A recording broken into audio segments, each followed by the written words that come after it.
vendredi midi à la grande mosquée de Dakar. Selon la coutume, la majorité des musulmans se rend au sanctuaire pour participer à la principale prière de la semaine. La population du Sénégal se monte à environ 5 millions d'habitants et elle est musulmane à 86%.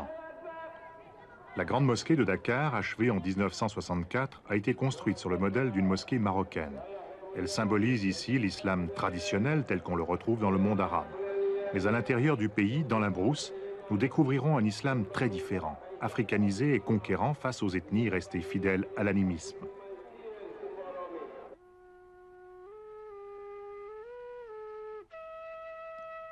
Au sud du pays, la Casamance.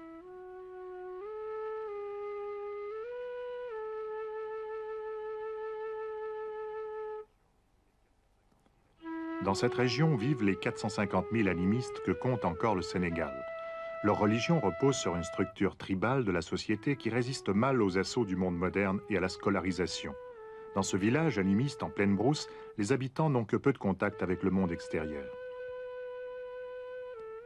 Pour l'animiste, les esprits se manifestent par l'intermédiaire de fétiches qui tirent leur efficacité d'une force vitale qu'il faut recharger périodiquement par des sacrifices sanglants, généralement de poulets. Et le féticheur est avant tout un sacrificateur, mais en même temps, il demeure un paysan qui vit de la terre et récolte son vin de palme.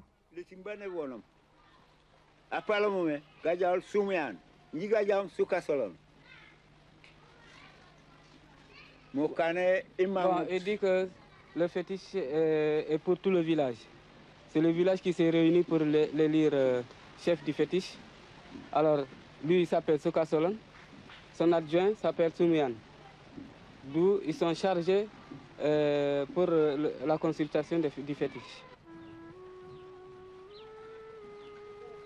Ce fétiche dressé sur la place du village, près de l'arbre à palabres, a pour fonction de protéger les habitants des mauvais esprits, des calamités et des sorciers.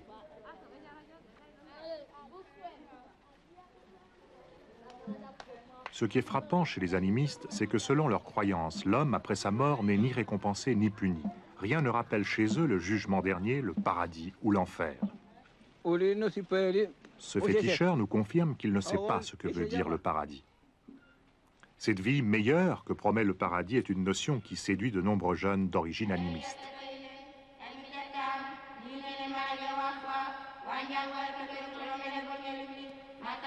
Malgré la colonisation française, les chrétiens ne représentent que 5% de la population sénégalaise. On les trouve principalement à Dakar, dans la classe aisée, et très souvent, ils ont adopté un mode de vie occidental. En dehors de la capitale, le christianisme a eu beaucoup plus de peine à s'implanter. Il faut dire que les 3 ou 4 ans de catéchisme obligatoire découragent plus d'un candidat. Ici, en Casamance, nous avons pu constater à plusieurs reprises que ces cours n'attirent que peu de monde.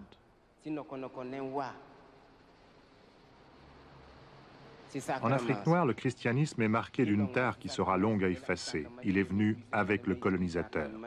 Et l'exacerbation actuelle du nationalisme conduit les jeunes à rejeter ce qui vient ou ce qui semble venir d'Europe.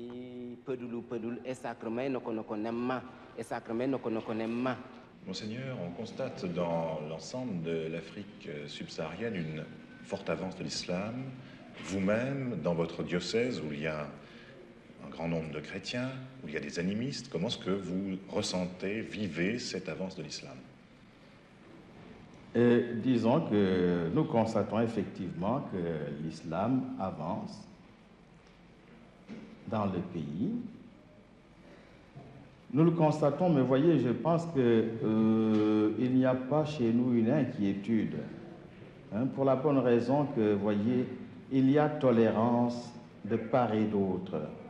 Ici, les liens de parenté sont assez forts pour permettre à des familles, quand je dis famille, c'est dans le sens africain, c'est une famille au sens large, à des familles qui ne partagent pas la même foi, de vivre tout de même unies. Si bien que le problème ne se pose pas, je dirais, en termes de peur. C'est une constatation que nous faisons. L'Église catholique avait bénéficié de la présence française. Depuis l'indépendance, elle ne doit compter que sur ses propres ressources, ou presque. Un prêtre spécialiste de l'islam nous explique les choix difficiles de l'animiste qui veut choisir une religion révélée. Le même animiste qui peut-être même était déjà polygame quand vous le rencontrez avec l'islam ou avec le christianisme, n'a pas de difficulté à rentrer dans l'islam puisqu'il aura la possibilité de garder ses épouses, à supposer qu'il ait déjà été polygame. Tandis que s'il est disposé à embrasser le christianisme, vous lui demandez de laisser l'une de ses femmes. Ceci, évidemment, devient un problème pour lui, à supposer qu'il les aime vraiment. Et ensuite, d'un autre côté, le même animiste qui regarde l'islam et qui regarde le christianisme aura des possibilités, par exemple, si l'une de ses femmes ne lui dit plus rien, ou si c'est sa femme unique qui ne lui dit plus rien, de la laisser et d'en épouser une autre. Donc, possibilité de divorce. Alors que, dans le même temps, le christianisme va lui demander de garder celle-ci, même si les yeux de la femme ne lui disent plus rien. Alors, vous lui demandez un effort plus grand, des exigences finalement plus grandes. Autre chose aussi, l'animiste qui portait les fétiches de sa tribu ou les amulettes pour se sécuriser, quand il passe à l'islam, l'islam ne lui demande pas de sacrifier tout ceci. Bien sûr que l'islam originel n'est pas pour les amulettes ni pour les fétiches, mais l'islam pratique a su s'adapter un petit peu avec les amulettes et les gris-gris. Du côté chrétien, on lui demandera de rejeter tout ceci du jour au lendemain, ce qui va créer une angoisse dans son âme. Il va sentir que ce qu'il croyait, les objets là qui étaient là pour en quelque sorte le protéger, il est obligé de rompre avec. Ceci fait que vraiment, du côté moral, c'est très difficile. Il ne pourra donc pas divorcer, il ne pourra plus porter ses amulettes, il ne pourra plus faire les libations ancestrales, tout ceci lui coûte. Et c'est ainsi que on a constaté de façon générale qu'il y a plus de rupture brutale du côté de l'animiste qui devient chrétien, beaucoup plus que du côté de l'animiste qui devient musulman. Vous voyez donc ce qui explique la conversion plus facile vers l'islam. L'islam, et d'autres raisons même que je pourrais dire aussi, c'est qu'en arrivant chez nous, l'islam, qui n'est pas un clergé à la manière chrétienne, a tout de suite suscité des chefs religieux tout de suite dans le peuple africain, alors que l'Église est restée très longtemps avec des chefs venus d'ailleurs. Ce qui fait que le christianisme s'est moins incarné, même par rapport aux chefs, tout simplement de la communauté. Pour des raisons dogmatiques, l'islam est plus facile pour l'intégration. Je m'explique. L'islam présente un Dieu unique, présente des anges aussi, et l'enfer, comme le christianisme. Mais l'islam vous dit tout simplement ceci: il suffit de réciter la shahada. Vous confessez donc Ashhadu anna la ilaha illallah wa ashhadu anna Muhammad Rasulullah. Je confesse que Dieu est Dieu, Dieu seul est Dieu, Dieu est unique, il est un, et que son prophète, et Mohammed est son prophète. Quand vous récitez cette formule, vous êtes intégré à la communauté musulmane, sans plus. Et ensuite, à partir de ce moment-là, l'islam vous forme en vous demandant de suivre la communauté. Tandis que du côté chrétien, on vous dit Dieu est un, d'accord, mais ce Dieu qui est unique se présente sous trois visages, trois personnes, Père, Fils et Saint-Esprit. Ceci complique les choses parce que quand vous allez dire que l'une de ces personnes va s'incarner, incarnation de Dieu qui est pourtant immatériel, lorsque vous direz que Dieu va mourir sur la croix dans la personne de son Fils, ceci fait des problèmes. Quand vous allez parler d'une femme qui a pu concevoir sans le concours de l'homme, vous posez naturellement vous faites question à la mentalité quand même des gens. Et ensuite, pour que ceci puisse être agrégé, vous allez demander 3 ou 4 ans à l'animiste, qui est aussi bien disposé vis-à-vis de l'islam que du christianisme. Naturellement, vous limitez par ce fait même le nombre de gens à embrasser le christianisme.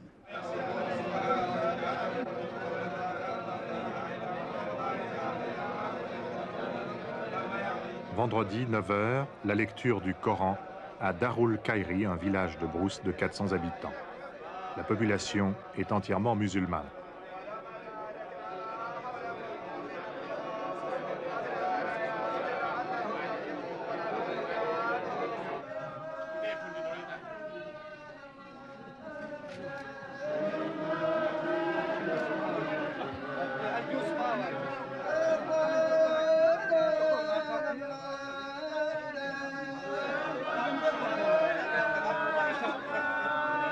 L'islam confère une indéniable dignité et même une noblesse vestimentaire à ses fidèles, car en Afrique noire, seuls les musulmans portent cette longue robe appelée boubou.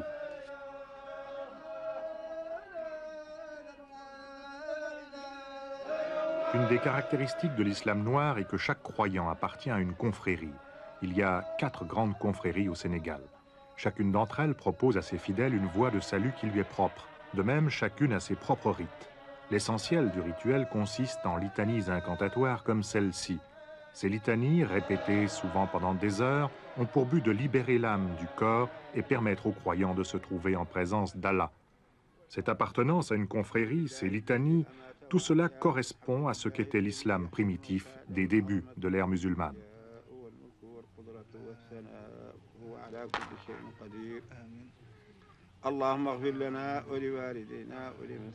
Chaque confrérie est dirigée par un grand marabout qui délègue une partie de son pouvoir à des marabouts locaux. Le marabout est un chef religieux qui est vénéré et écouté comme un saint. Son pouvoir n'est jamais contesté puisqu'il lui vient d'Allah. Pour ces paysans pauvres, l'exaltation religieuse leur permet d'oublier la misère quotidienne. Grâce à leur marabout, ils communiquent avec l'univers et se laissent envahir par une grande sérénité.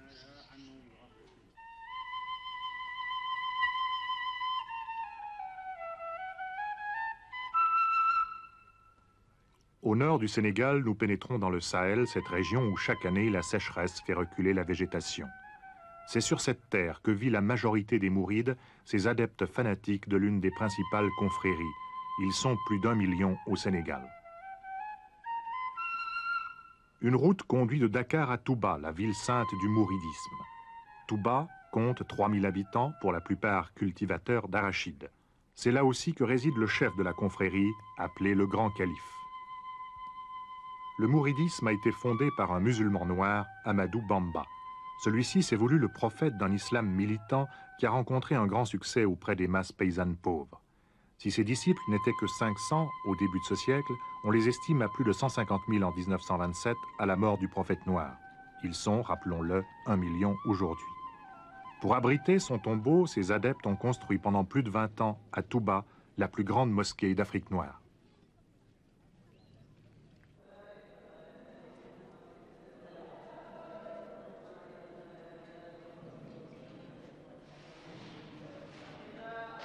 C'est là que repose Amadou Bamba. Son catafalque est recouvert d'un linceul sur lequel on peut lire des versets du Coran écrits en lettres d'or. Toute l'année, des mourides défilent ici pour implorer la bénédiction de leur saint.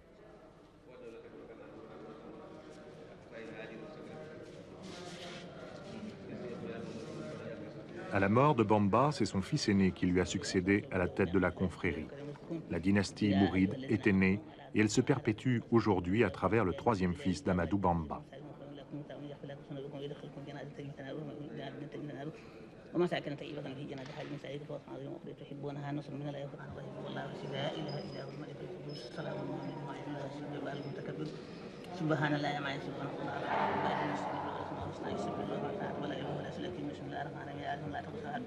Une part du succès de la confrérie mouride doit être attribuée au fait qu'Amadou Bamba a été un symbole de la résistance à la colonisation française. L'administration coloniale l'a déporté au Gabon pendant 7 ans et pendant 5 ans en Mauritanie. On lui reprochait d'être un fanatique xénophobe, rassemblant autour de lui tous les mécontents. Ses séjours dans les prisons coloniales ont contribué à faire de lui un héros et un saint.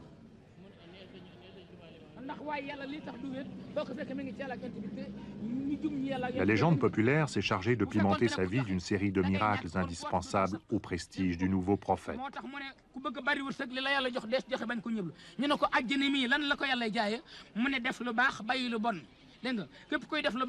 Et tous les jours, devant la mosquée de Touba, les conteurs d'histoire racontent inlassablement, malgré la chaleur, les aventures d'Amadou Bamba.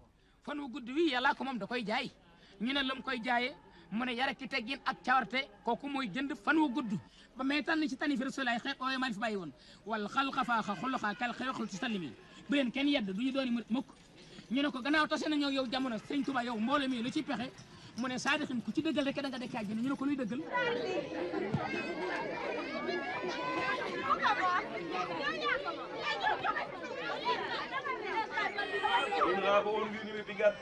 Un des plus importants marabouts de Dakar, Muntaga Tall, ne cache pas ses origines nomades et vit aujourd'hui comme il vivait dans sa tribu, même s'il possède de nombreux immeubles modernes.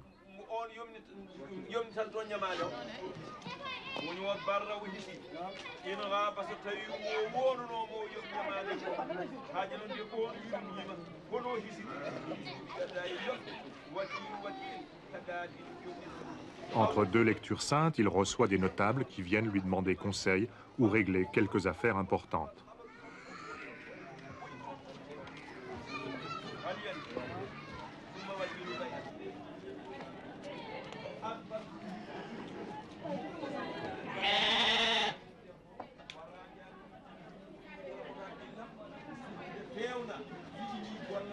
Il existe entre le marabout et son disciple une sorte de contrat verbal exprimé au moment de l'initiation. Le postulant s'engage à obéir à son marabout, à s'abandonner à sa volonté et à ne rien lui cacher de ses écarts. De son côté, le marabout s'engage à assister son disciple au moment du jugement dernier et à lui faciliter l'entrée du paradis. Le disciple, qu'on appelle le talibé selon un terme arabe, doit avoir conscience qu'il ne peut parvenir à la connaissance de Dieu que par l'intermédiaire d'un maître, d'un marabout.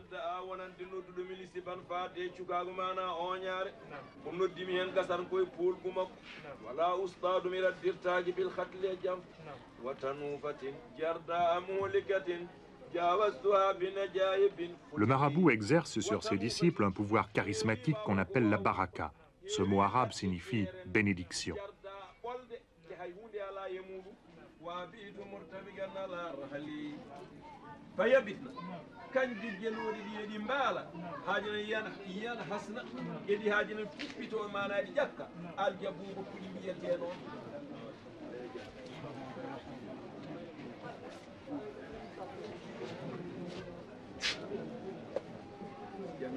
Nous serions heureux que monsieur puisse nous expliquer quelles sont les principales fonctions d'un marabout comme lui, descendant d'Omar Tall.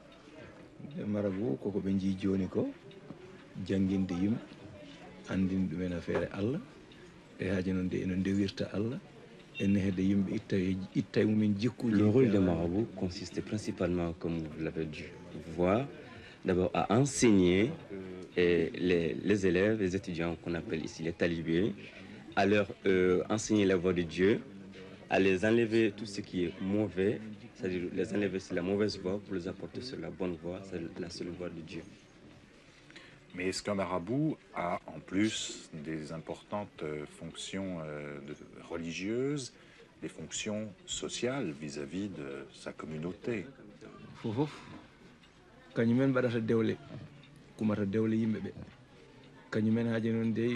rôle consiste en fait dans la société à célébrer le mariage d'une part et d'autre part lors des baptêmes à baptiser, mais tout ceci dans un esprit totalement désintéressé. Il sera appelé aussi très souvent à trancher au point de vue juridique tous les problèmes qui se poseraient. Comme vous l'avez constaté ici, tous les élèves, enfin ce que nous appelons ici les talibés, qui sont avec lui et ne le payent pas. Et ils sont nourris, logés, entretenus par lui. Alors tout ce qu'il a, il attend ça. Fête exceptionnelle pour les étrangers, nous avons pu pénétrer dans la vie familiale d'un marabout mouride, Mammor Mbaké. Sa propriété, son carré comme on dit en Afrique, comprend 4 petites bâtisses en béton. Il vit là avec ses 3 femmes et ses 13 enfants. Petit-fils d'Amadou Bamba, Mammor est très vénéré et reçoit de nombreux visiteurs. Les séances de palabres durent des heures devant une tasse de thé.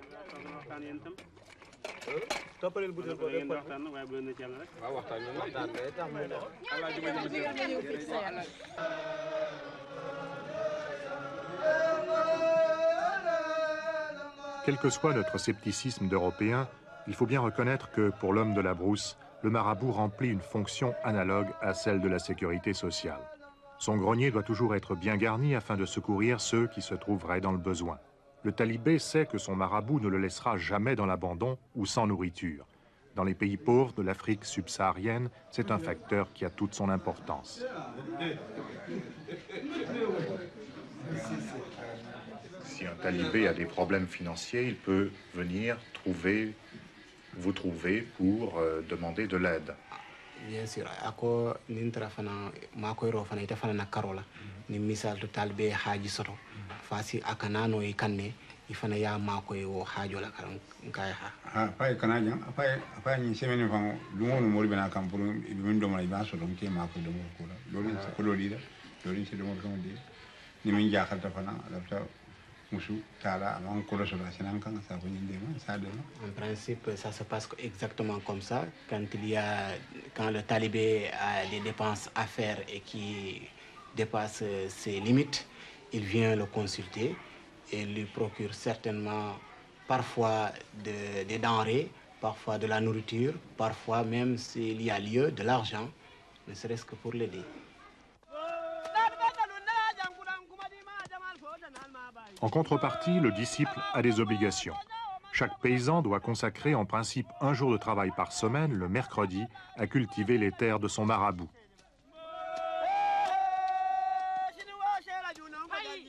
Ces hommes défrichent les champs d'arachides de leur marabout.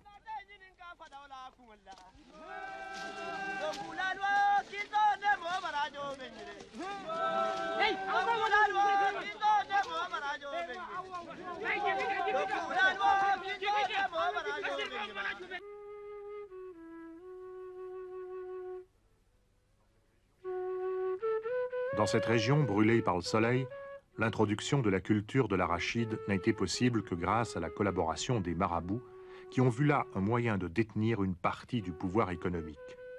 Sous forme de cacahuètes salées ou d'huile, l'arachide représente aujourd'hui 40% des exportations sénégalaises.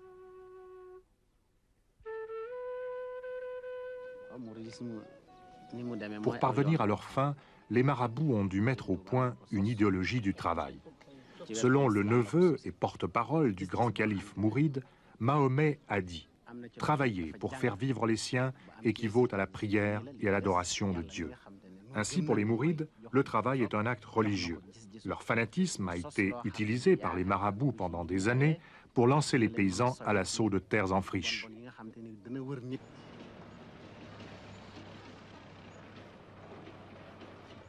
La confrérie des Mourides a même créé des troupes de choc de travailleurs dispensés de la prière. Leurs marabouts prient pour eux.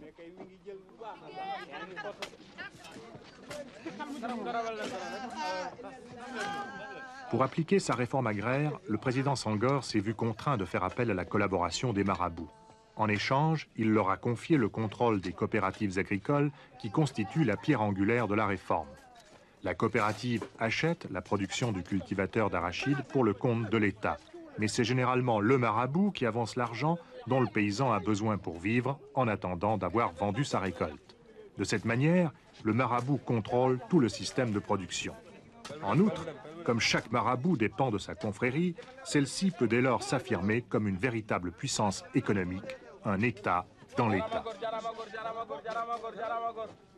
Si on prend le contexte sénégalais, les marabouts, malgré eux-mêmes, jouent un rôle qui ne reste pas simplement religieux. Parce qu'on profite aussi de leur pouvoir, parce que ce pouvoir, ils en ont. Pour le moment où on a la confiance des gens, on a un certain pouvoir. C'est tout à fait normal. Et pour essayer de les imbriguer dans des tentatives plus ou moins politiques. Ça existe, il ne faut pas s'en cacher. Alors, donc, ils risquent de jouer, et ils jouent, certains marabouts jouent ce rôle politique. Hein? Aussi bien que le clergé a joué des rôles politiques en Europe. Et je crois que c'est la même image. Nous sommes à peu près à cette... ça correspond à peu près au Moyen-Âge européen, plus ou moins, le rôle que jouent actuellement nos marabouts ici. Les chefs religieux musulmans peuvent, rien que par un appel radiodiffusé, réunir le même jour, en un endroit quelconque du Sénégal, plus d'1 million de personnes. Des gens venant de Dakar, de Paris, de New York, des délégations viendraient. Alors il y a donc 3 positions adoptées vis-à-vis de la religion.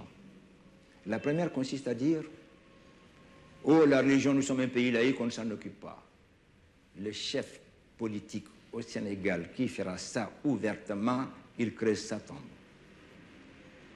La deuxième solution, c'est de dire bah, « Je vais m'en servir. je vais les manipuler jusqu'au jour où eux, ils se réveilleront et vous manipuleront dans des conditions que vous n'avez pas choisies. La troisième solution, c'est la nôtre.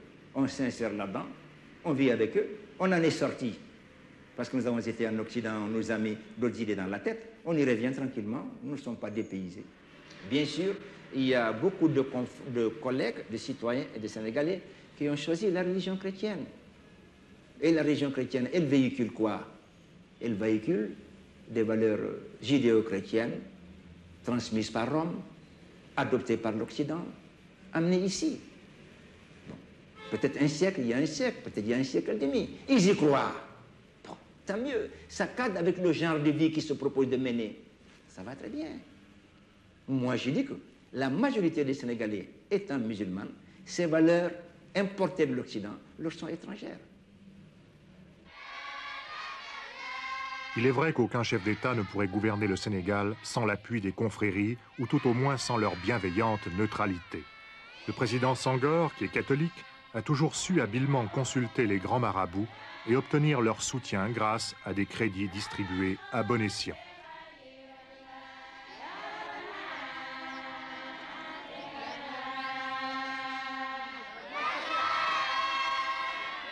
Des fêtes mystiques ont pour but de raviver l'ardeur religieuse des habitants de Sindian, un petit village de Brousse récemment converti à l'islam.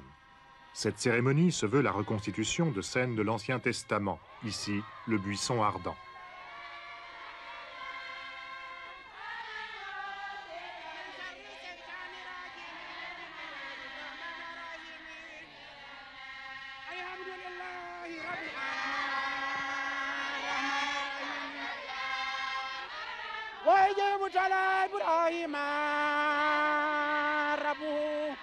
بكلمات فاتمهن قال إني جايك للناس إماما قال من جريتي قال لا ينال وهدي ظالمين.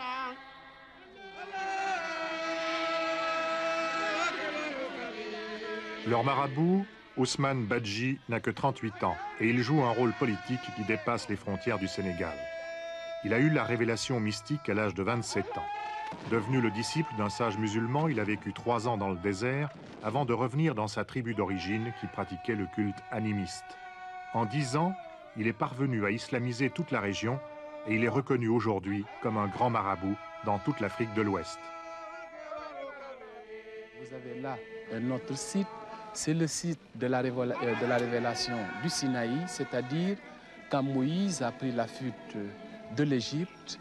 Et quand, assoiffé et fatigué, il est tombé à côté d'un puits, n'est-ce pas? Vous avez là, derrière la case, là, vous avez des moutons qui sont là, dans cette case. Vous avez là les enfants qui ont les tables des 10 commandements. Vous avez le buisson, d'ailleurs, c'est à travers le buisson que la lumière s'est manifestée.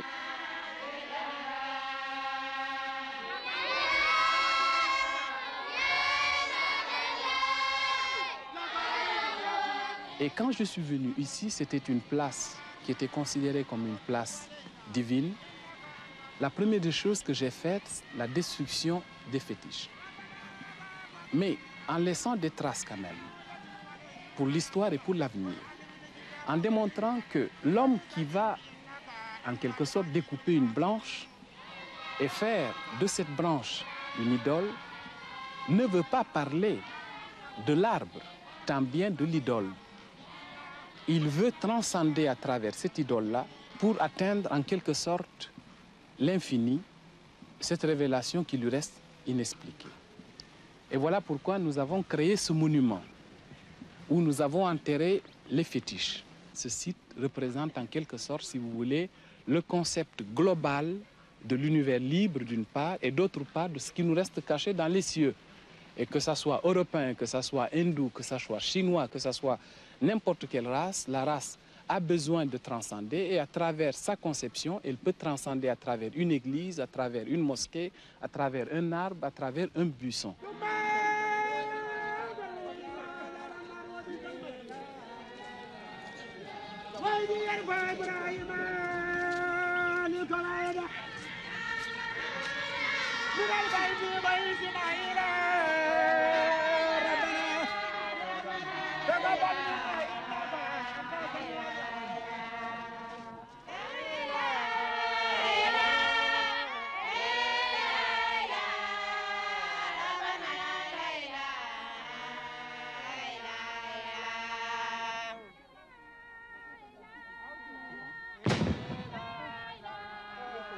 Je suis d'origine de l'ancienne dynastie du Gabou que le président Senghor chante dans ses premiers poèmes. C'est une dynastie qui a des origines qui viennent de l'Égypte.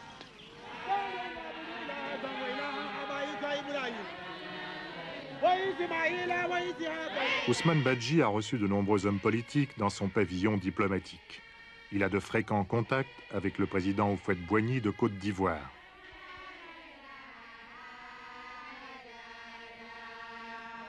Senghor est lui-même venu chercher son appui lors de la dernière campagne présidentielle. Badji prétend être à l'origine de la réconciliation entre la Guinée et le Sénégal. Il a soutenu aussi des mouvements de libération marxistes en Guinée-Bissau et en Angola.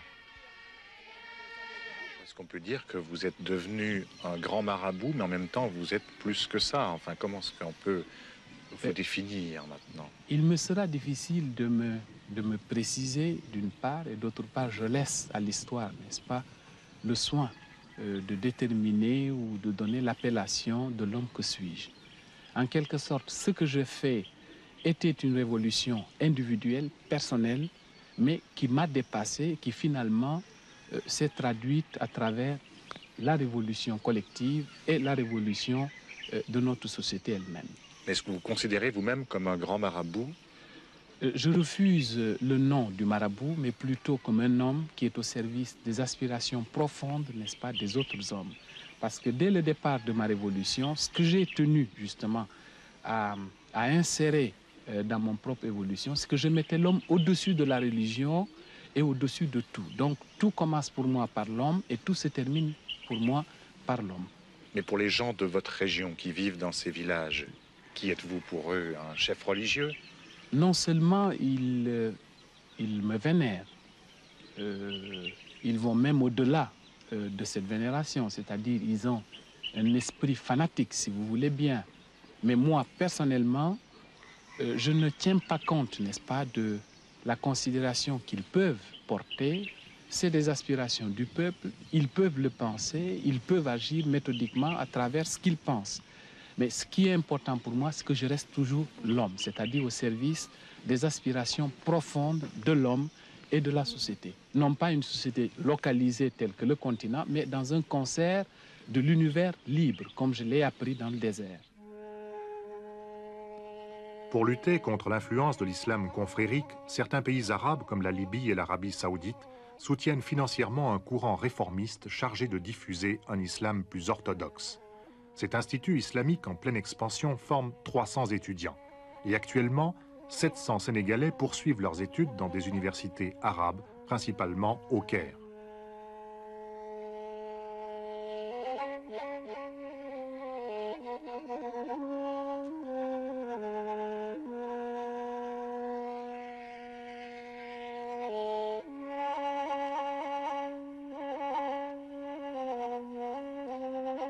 Depuis 3 ou 4 ans, on construit en dur de nombreuses mosquées à travers tout le pays, grâce à des dons en provenance des pays arabes. Le colonel Kadhafi joue à fond la carte de l'islam en Afrique noire. La générosité des donateurs arabes vise davantage à la construction de sanctuaires qu'à une aide au développement économique. Ces libéralités contribuent à consolider le prestige des musulmans et à faire perdre du terrain aux religions animistes.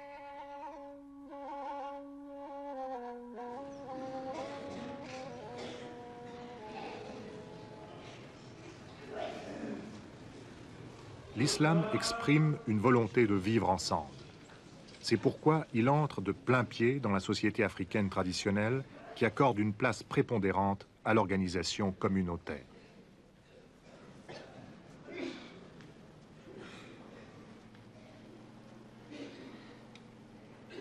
Pour de nombreux dirigeants africains, l'islam est avant tout un moyen d'inculquer à leurs concitoyens mal nourris, mal vêtus, souvent illettrés, un certain sens de la fierté, une certaine conscience nationale en même temps que le sens de la discipline.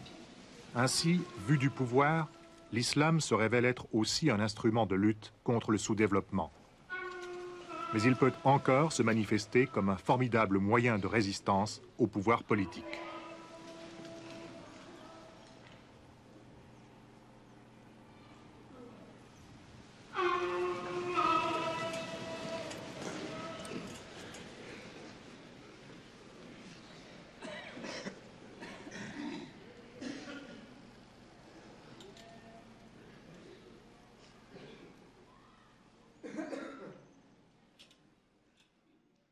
Merci d'avoir regardé cette vidéo et à bientôt dans une prochaine vidéo.